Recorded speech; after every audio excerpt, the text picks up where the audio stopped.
Hello and welcome to Galaxy Primetime News. My name is Nenwarin Gimasaka. I'll begin with the headlines.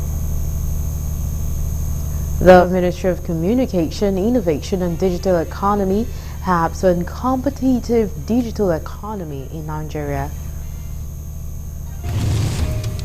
A newly wedded couple alongside 16 other passengers sustained varying degrees of injuries following a multi-vehicle collision on Third Mainland Bridge, Lagos. On the foreign scene, the Syrian army withdraws from the southern region as opposition fighters continue their lightning offensive, making gains in Dara and Sweda. Details of these and more will come to you shortly. Do stay with us.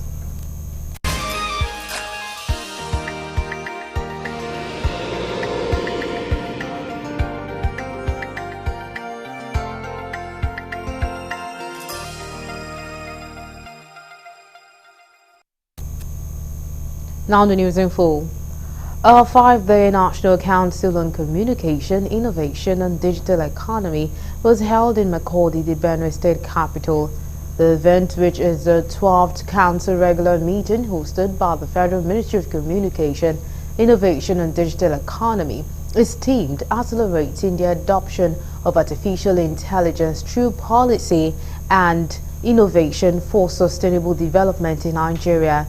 The Minister of Communication, Innovation and Digital Economy, Dr. Bosun Tijani, who was represented by the Permanent Secretary, Engineer Farouk Yabu, says the federal government is interested in achieving a globally competitive economy through various initiatives in artificial intelligence, stating that the ministry has ensured the provision of adequate infrastructure through the right-of-way policy, where telecommunication operators pay to state governments to lay fiber optic cables that carry internet traffic on state roads. Artificial intelligence is rapidly transforming sectors such as agriculture, healthcare, education, environmental protection, and infrastructure across the various economies of the world.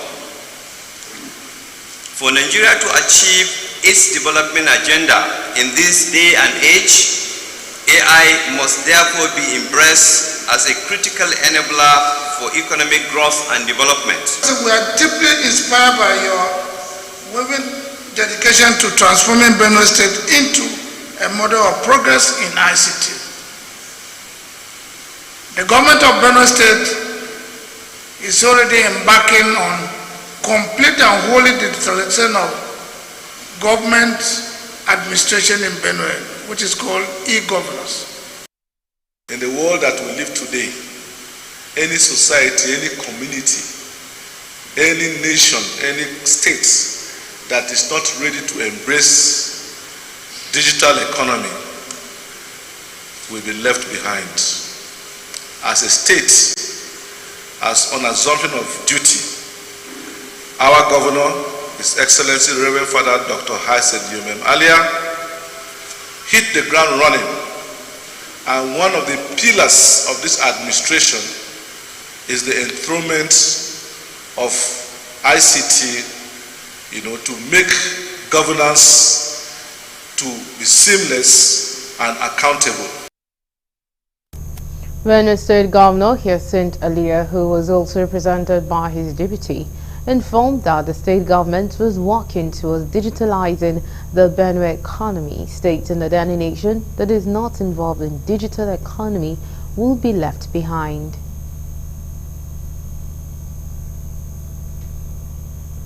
President Bola Tinubu has announced the appointment of chief executive officers for the National Universities Commission, NUC, the Nigerian Educational Research and Development Council, and the new Partnership for Africa Development, NIPAD.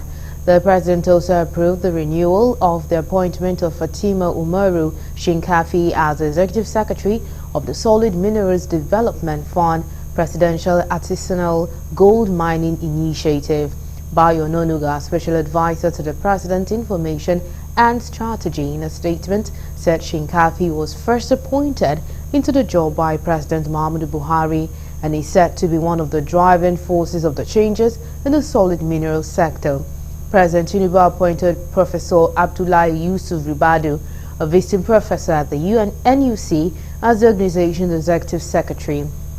Professor Ribadu is an expert in veterinary reproduction and has served as Vice Chancellor of the Federal University of Technology, Yola, and the Sule Lamido University, Jigawa State.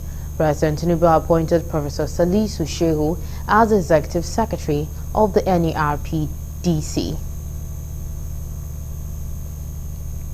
Meanwhile, President Bola Ahmed Tinubu has forwarded to the Senate for confirmation a modified list of members of the inaugural governing board of the Northwest Development Commission, as he nominated Honorable Emeka Atuma as chairman of the Southeast Development Commission.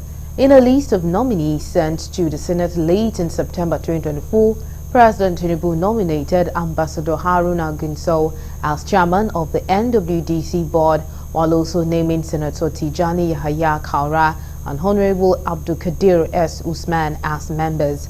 The new list replaced them with Ja'afar Abubakar Sadiq and Yahaya Aminu Abdul Hadi, while the new chairman is Lawal Samul Abdullahi. Professor Abdullahi Shehu Ma'aji retains his position as the Managing Director and Chief Executive Officer.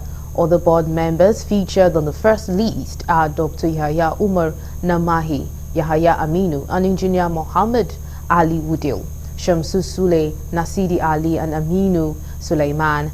After receiving the President's first list of nominations, the Senate adjusted the NWDC's Establishment Act to accommodate members from other geopolitical zones.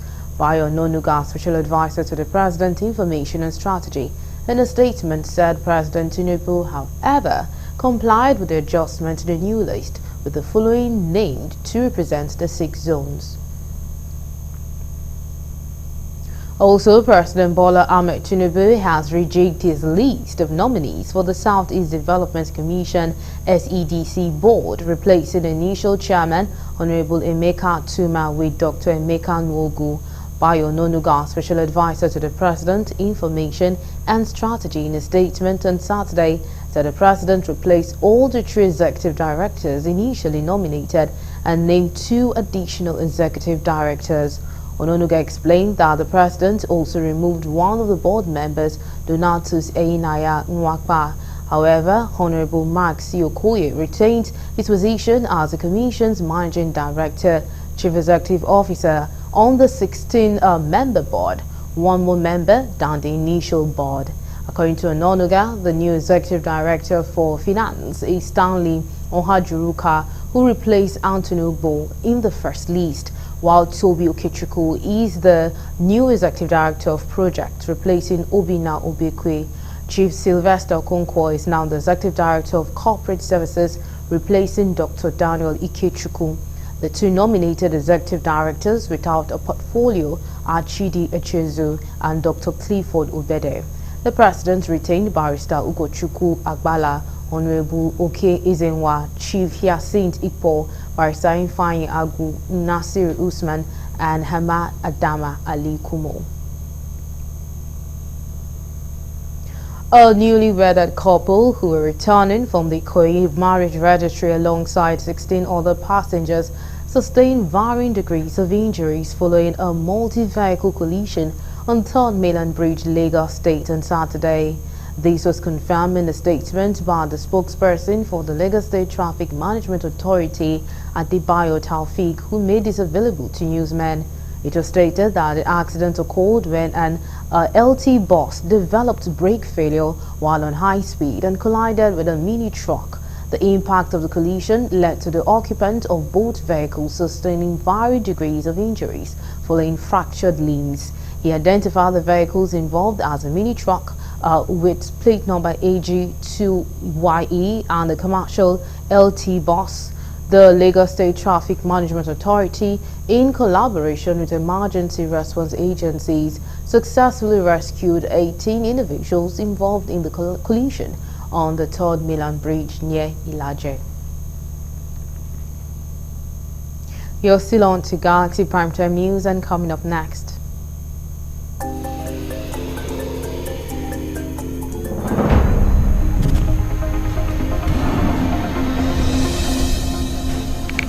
The Inspector General of Police, IGP Kayode Gbetakun, orders the immediate posting of Assistant Inspector Generals of Police as head of police zonal commands of Zone 1, 4, and 9. Details of these and more will come to you shortly. Do stay with us.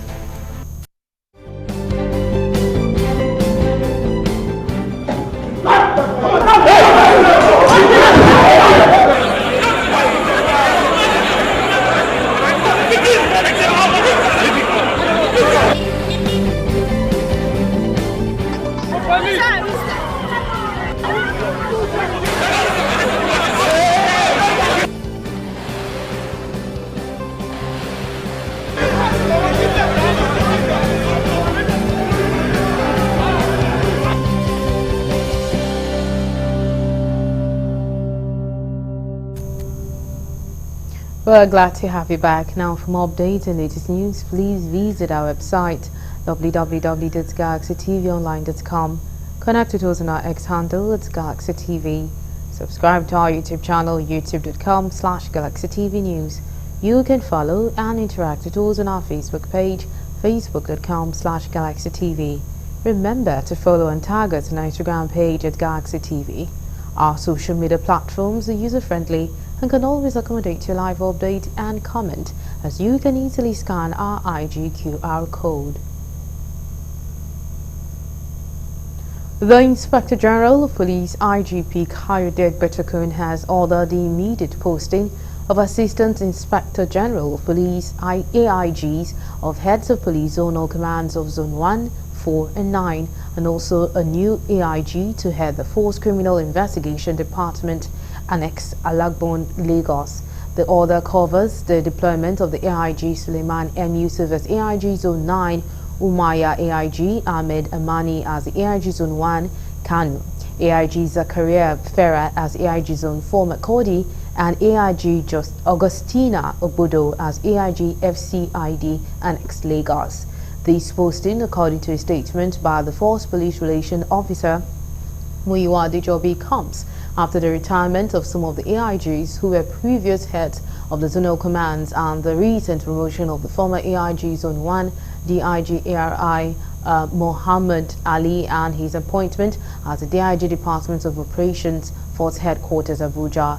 The IGP urged the new AIGs to ensure strict supervision, diligence in the discharge of their lawful duties, and further encourages them to key into the police reform plans vis-a-vis projection of policing ethics and professional conduct. The IGP further charged the officers to checkmate all forms of misconduct and ensure officers exhibit peak professionalism, aiding the progress of the Nigeria Police Force and the growth of the country in general. Meanwhile, the Anambra State Police Command says its operatives have arrested an 18-year-old notorious suspected armed robber, Miracle Nwakolo, who is from Awka South local government area of the state. The suspect, according to a statement by the police spokesperson Tochukwu Ikenga, made available to newsmen, said the suspect was busted by operatives of the Special Anti-Cultism Squad who stormed their hideout through credible intelligence. The suspect was said to have led the police to an apartment in Awka where an AK-47 rifle with a magazine was recovered in the roof. Of other members of the gang were said to have escaped with various degrees of injuries during the operation, which lasted for 30 minutes. Effort on, according to the police, to arrest all the members of the gang, as the Anambra Police Commissioner CP Anage Obono warned criminals to stay clear of the state or turn a new leaf. The Kaduna Zonal Command of the Economic and Financial Crimes Commission (EFCC) has sensitized stakeholders, especially the younger generation, about the activities of the Commission.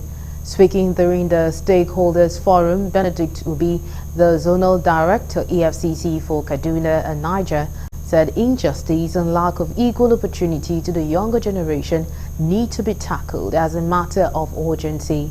Hassan Mohammed, Chairman ICPC Kaduna, urged them to take to heart lessons from the various presentations in order not to fall victims of fraud or inadvertently become complicit in such illicit activities. While the Chief Judge of Kaduna State, Amina Bello, urged the youth to become the architect of change in the society of corruption must be brought to an end.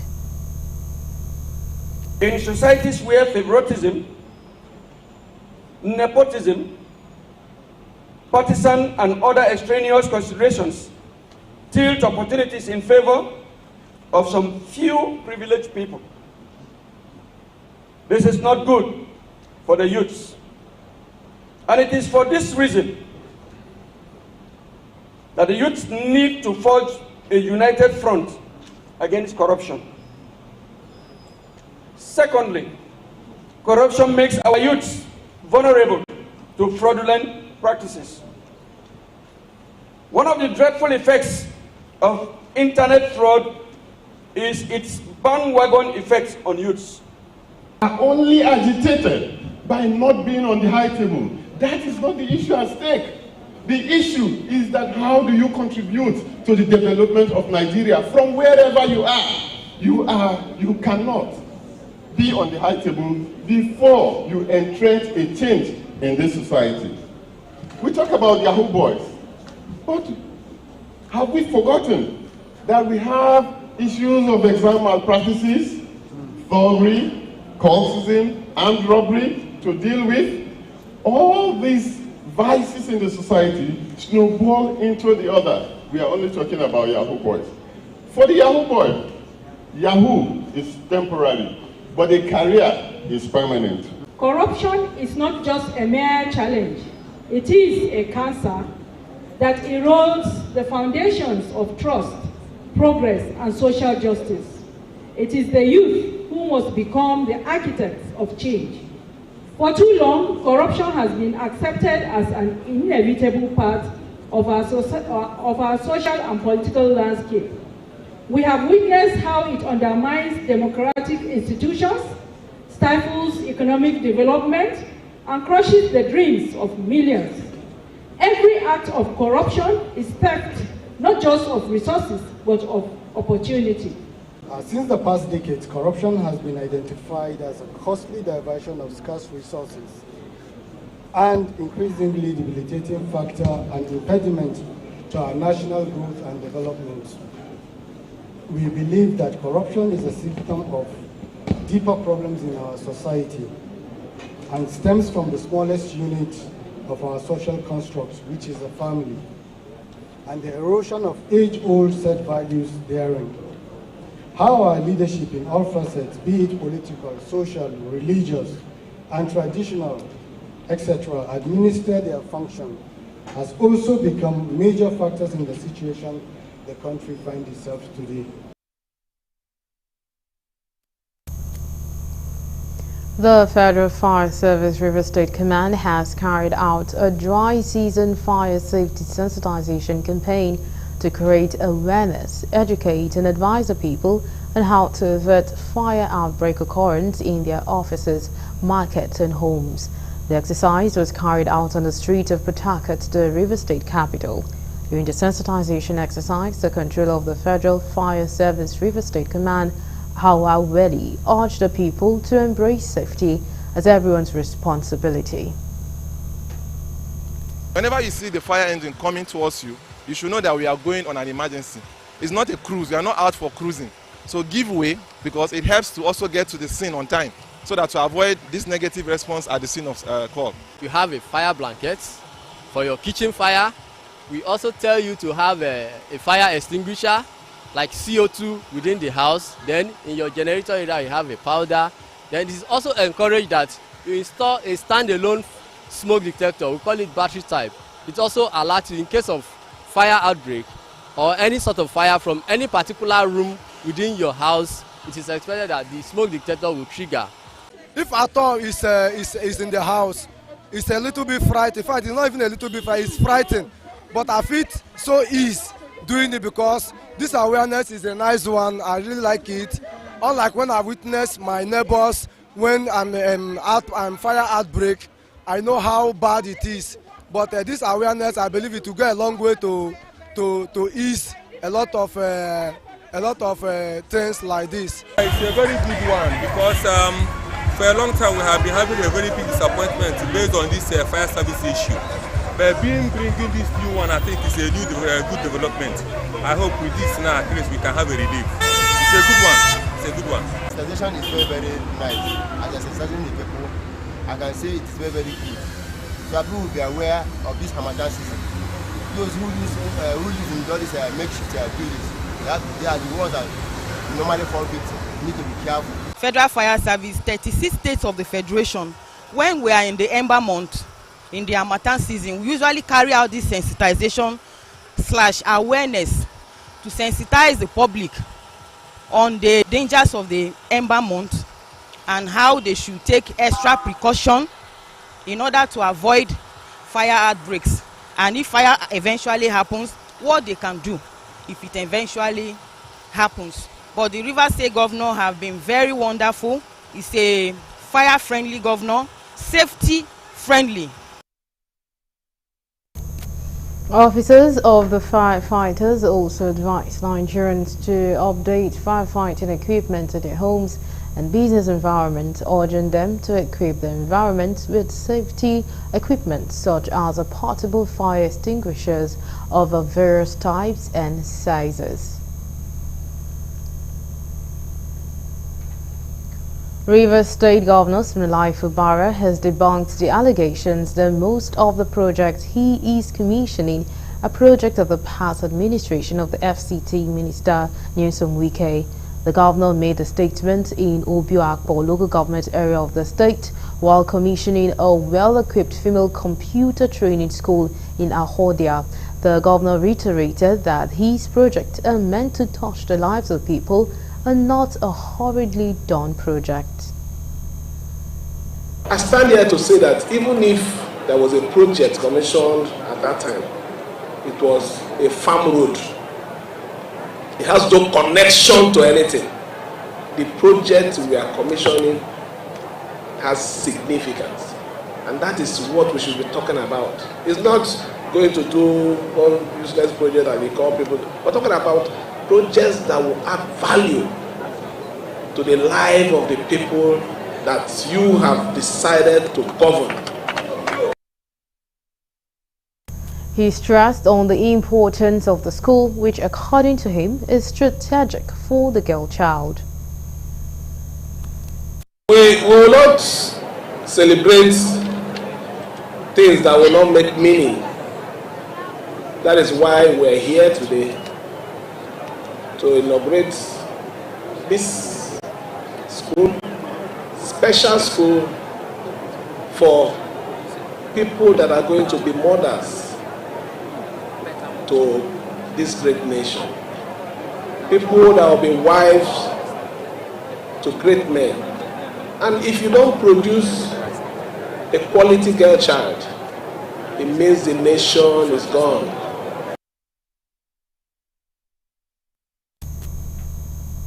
A non-governmental organization called Disability Not a Barrier Initiative has called on government and the private sector to prioritize the inclusion of persons with disabilities in their programs and projects. The team lead Funsho Olajide stated this during a road walking commemoration of 16 days activism and the International Day of PWDs. Olajide said that people with disabilities have been neglected in every strata of the society and revealed that they have been exposed to gender-based violence. Also, the women coordinator of the group urged members of the society to treat its members as human beings. Persons with disabilities in Nigeria have been excluded in every strata of life, be it in terms of governance, education, employment, healthcare, social protection, empowerment, and the rest. But we are using the opportunity to express our concerns over some of these things and then to also call on relevant government agencies, relevant private sectors that they should prioritize the inclusion of persons with disabilities in their programs and in their projects. Of them, they should count us as a woman being. They should not treat us as a trash. And again, I want to let them know that we are ending the violence among us, that women with disability. That anybody that is trying to molest or try to take any violence against women or girls with disability, we will not take it easy for them. They will just reverse them to where they belong to.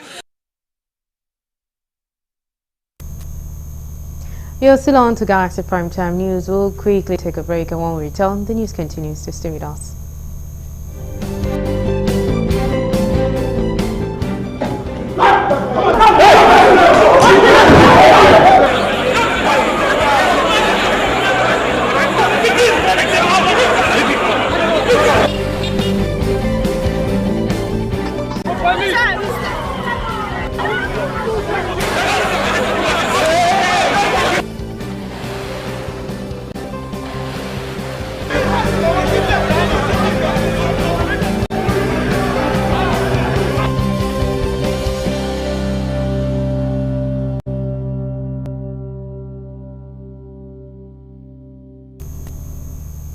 We're glad to have you back now to carry the rest of the stories.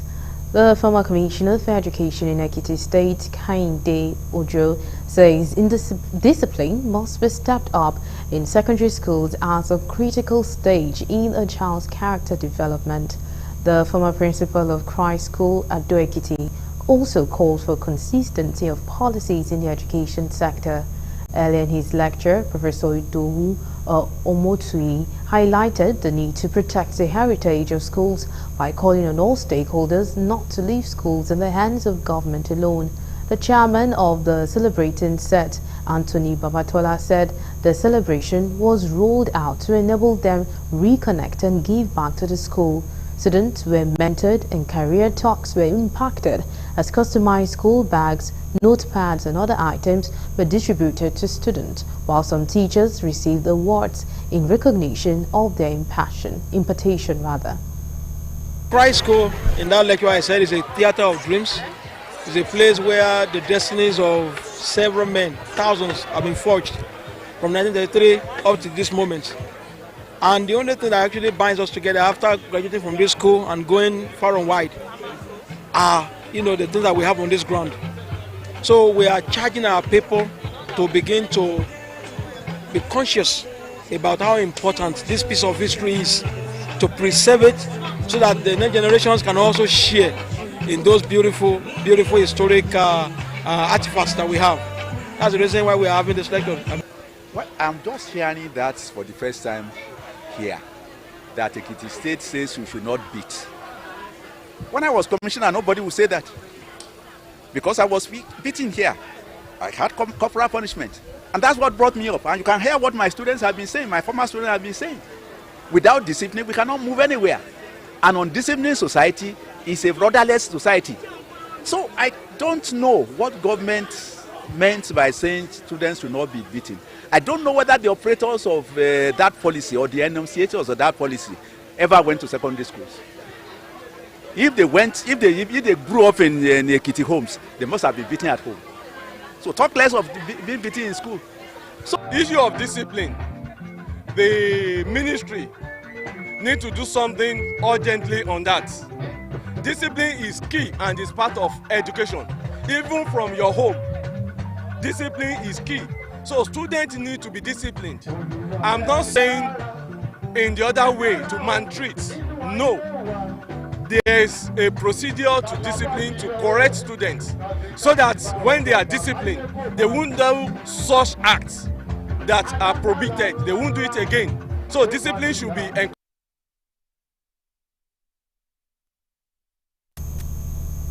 The Naval Institute of Technology in Sapele Delta State marked an historic achievement with the hosting of its maiden convocation ceremony.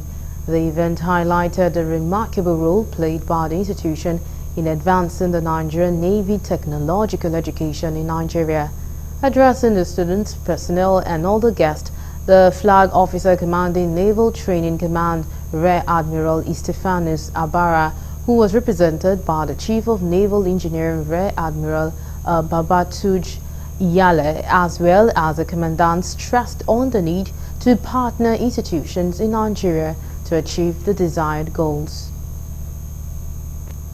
Partnership is a new leverage. There is no way we can do much of what we desire without getting into partnerships.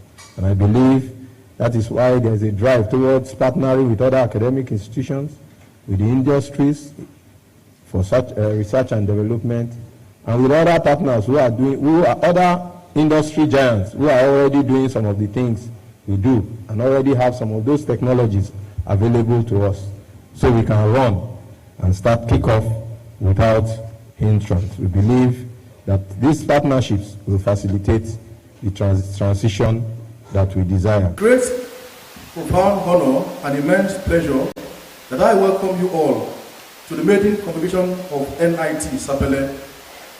This historic occasion marks a significant milestone in the evolution of this great institution and the fulfillment of its mandate to train highly skilled technical personnel for Nigeria in particular, but the nation in general. Meanwhile, 88 graduates were awarded diplomas after completing intensive training in the different engineering disciplines. The National Youth Service Corps has advised Corps members to be ready to serve their fatherland irrespective of place of primary assignment. This was stated during the orientation course in Kaduna State at the opening and swearing-in ceremony of the 2024 Batch C Stream 1 orientation course at the NYSC Temporary Orientation Camp at Government College. Governor Senator Obas Sani congratulated the Corps members on the successful orientation while urging the Corps members to accept their posting in good faith, represented by the State Commissioner for Human Services and Social Development, Ajay Rabi Salisu. The governor emphasized the importance of dedication, the professionalism and the spirit of service as they begin their primary assignment. Earlier, NYC Kaduna State Coordinator Hassan Amadou Taura commended the Corps members for their exceptional performance during the orientation course. My dear compatriots, your posting to Kaduna State, it is the will of God Almighty, and I want you all to accept it in good faith. Focus in making the best out of the 3 weeks orientation course as it is. To put it together, prepare you for the rest of the 1-year mandatory service year. National youth development cannot be achieved without your own contribution. Possibly among these lectures or training is the skill acquisition and entrepreneurship development program. We call it SAID. It is a program that is packaged for them to be trained on how to learn a skill, how to learn at least a business enterprise, so that during the service here, once they picked interest in any of them.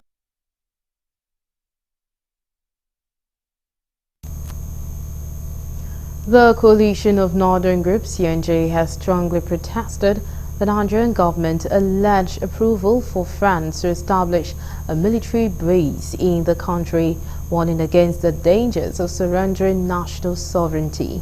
The group expressed concern over a reported bilateral agreement between Nigeria and France, granting the latter access to Nigeria's mineral resources. CNJ's national coordinator Jamilu Cherenchi, while addressing journalists at a press conference in Abuja, criticized the ongoing diplomatic moves since the beginning of the Bola Tinubu administration, which he claimed aimed to undermine Nigeria's sovereignty and align the country with French interests.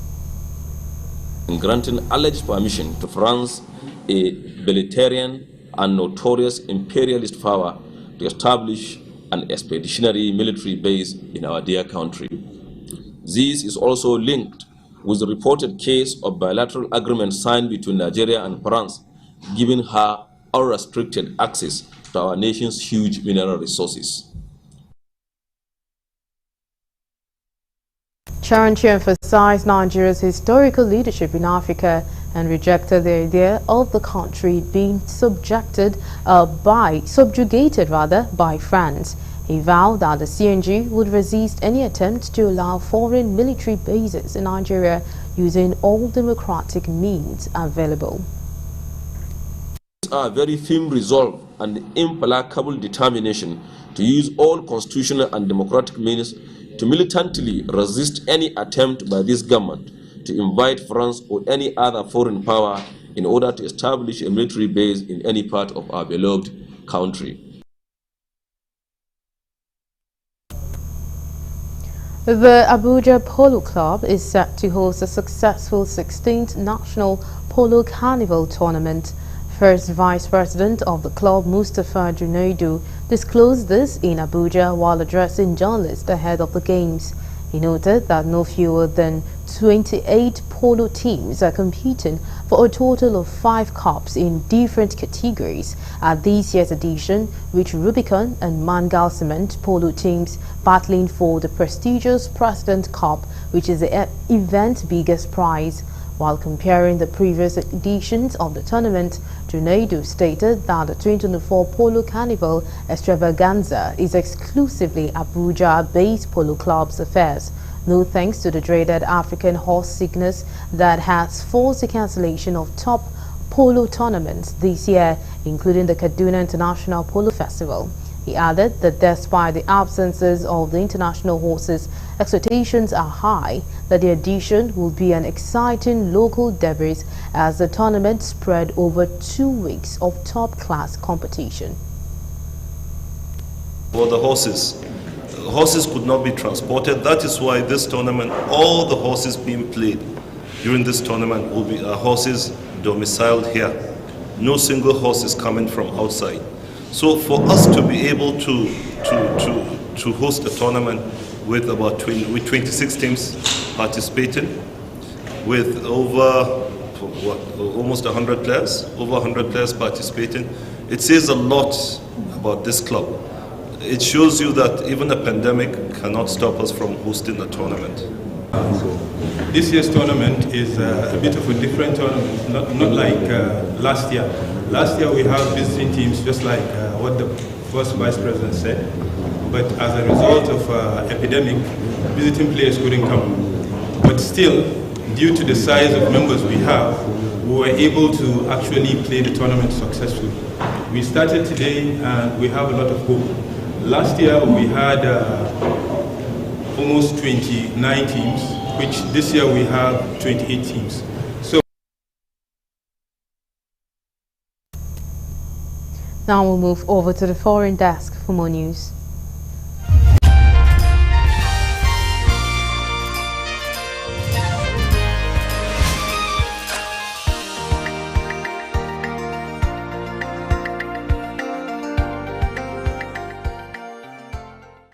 Hello and welcome to the foreign news. The Syrian army has withdrawn from much of the southern region as opposition fighters continue their lightning offensive, making gains in Dara and Sueda. Dara-based opposition forces on Saturday said they seized control of the city, the fourth strategic loss for President Bashar al-Assad forces in a week.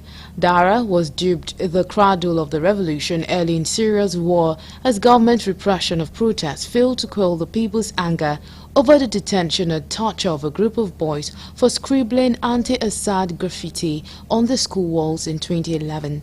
In April of that year, the regime besieged the city, a move seen as having militarized the revolution. On Friday evening, the Syrian Observatory for Human Rights War Monitor said local factions had taken control of more than 90% of Dara province, including the eponymous city. In neighboring Sueda, the Syrian Observatory and local media said the Syrian army had withdrawn the governor, the police and prison chiefs, and the local Ba'ath party leader had left their offices as local fighters took control of several checkpoints. An explosion has hit a 3-story block of flats in The Hague, police say. Firefighters rushed to the scene to put out a fire that caused the collapse of several homes in the CT area at around 6:15 GMT. Rescuers are looking for up to 20 people thought to have been there at the time of the blast. 4 have been pulled out of the rubble so far. The cause of the explosion is not yet clear, but Dutch police said a car drove away at very high speed shortly after and have appealed for witnesses. Rescue teams with sniffer dogs had been deployed to sift through the debris, but part of the site remained too dangerous to access. 14-year-old Adam Muller told newsmen the explosion felt like an earthquake. National Police Commissioner in the Netherlands, Janine Knoll, said there was disbelief and uncertainty in the community. Police are expected to provide an update at 15:00 local time. Authorities in the Dominican Republic says cocaine discovered in the country's largest ever seizure was headed to Europe. Hidden in a banana shipment, officials found 9,500 kg of the drug at a port in the capital, Santo Domingo. The cocaine was hidden in 320 bags with an estimated street value of $250 million. At least 10 people linked to the port are under investigation, with early investigations showing the bananas had arrived from Guatemala, according to National Drug Control Directorate. The whole fire exceeds the 2,580 kg seizure made by Dominican authorities at the same port in 2006. Monitoring agencies have reported that the Caribbean is resurfacing as a major drug trafficking route from Colombia to Europe.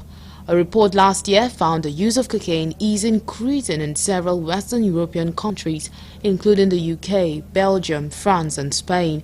Europe accounted for 21% of the world's cocaine users in 2020, according to a United Nations report. Evidence suggests use of drug is bringing their health consequences, with recent data showing drug poisoning death in England and Wales hit the highest level in 30 years, fueled by a 30% rise in fatalities involving cocaine. Still on foreign news, a motion to impeach South Korean President Yoon Suk-yeol has failed as National Assembly Speaker Won Sik closed the session, which has stalled for hours after legislators from the governing party boycotted the vote. Nearly all 108 members of Yoon's People Power Party walked out of the chamber before the vote on Saturday, prompting angry reactions from opposition legislators, with some accusing them of being accomplices to insurrection. The walkout came hours after the embattled leader apologized for his short-lived attempt to impose martial law earlier this week. Up for a vote earlier was a bill to investigate First Lady Kim Kyung-hee, who is seen as a driving force behind Yoon's decision to impose martial law, which failed. The PPP parliamentarians walked out after their vote. The impeachment motion by the opposition required a 2/3 majority. Opposition parties control 192 of the legislature's 300 seats, meaning they needed at least 8 additional votes for Yoon's People Power Party. More than 150 illegal miners have been rescued from an abandoned mine in South African eastern Mpumalanga province. Police say 3 bodies were recovered earlier this week on the first day of the rescue operation. Most of those rescued, reportedly foreign nationals, claimed they were forced underground against their will to search for gold. A police spokesperson confirmed the miners have been arrested and investigations are continuing into illegal mining activities in the region. Days earlier, the National Police head Fanny Masemola also confirmed officers were investigating allegations of human trafficking and forced labor in the mining operations by those who have resurfaced. On Friday night, the final miner to emerge from the disused shaft blew a whistle as he received by army officers. He appeared exhausted but could not hide his relief after surfacing. A police spokesperson confirmed the rescue operation at Pumulanga mine is now complete, though investigations will continue before the site is shut down. And finally, on foreign news, polls have opened to Ghana for a general election poised to test the country's democratic stability in a region shaken by political violence and coup. Voting opened at 7 a.m. and will close at 5 p.m. on Saturday, with early results expected on Sunday and full results for the presidential election likely by Tuesday. Vice President and former central banker Mahamadou Bawumia and opposition ex-president John Mahama are leading a closely fought race dominated by a worsening economic crisis. Both Baumia and Mahama are from the historically disadvantaged northern part of the country, which is now likely to determine the outcome of the election. This is a departure from previous elections in which voters from the south of the country have played a more influential role. President Nana Akufo-Addo will step down after he's legally allowed 2 terms. Voters will also elect the country's new parliament in these elections, with some 18.8 million people registered to vote in a nation of 34 million. Previous turnout in election has been about 70%. And that's all we have on the foreign news.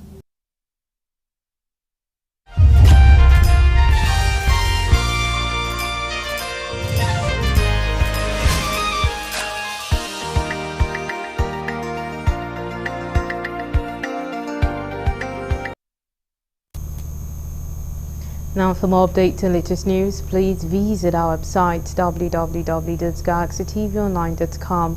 Connect to us on our X handle with Galaxy TV. Subscribe to our YouTube channel, youtube.com/Galaxy TV News. You can follow and interact with us on our Facebook page, facebook.com/Galaxy TV. Remember to follow and tag us on Instagram page at Galaxy TV. Our social media platform